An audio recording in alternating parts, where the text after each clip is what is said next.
বিশিষ্ট শিশু সাহিত্যিক ও কবি ভবানীপ্রসাদ মজুমদারের লেখা একটি বিখ্যাত কবিতা আজ আমি পাঠ করে শোনাব। কবিতা বাঁচার লড়াই বৃথায় বড়াই। শুরু করছি।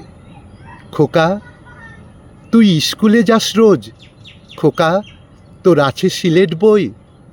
খোকা কয় বাবুর ছেলে যায়, আমি তার বইয়ের বোঝা বই। এক হাতে বিশাল বইয়ের ব্যাগ, কি ভারী তুলতে মাথা ঘোরে। এক হাতে ছোট্ট দাদা বাবু, হাতটি ধরেই হাঁটি জোরে। টিফিনের বাক্সে থাকে কত সন্দেশ, কেক, পেস্ট্রি, মোয়া।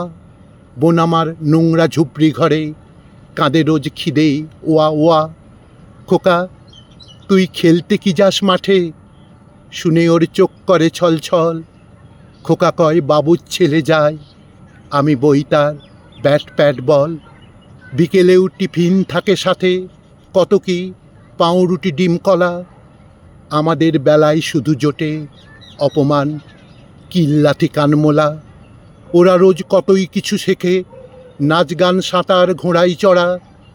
আমাদের একটা শুধুই খেলা, আজীবন খিদের সঙ্গে লড়া।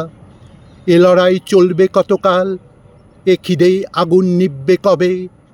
এখনো স্বপ্ন নাচে বুকে, পৃথিবী সবার আপন হবে। এখনো স্বপ্ন নাচে বুকে, পৃথিবী সবার আপন হবে।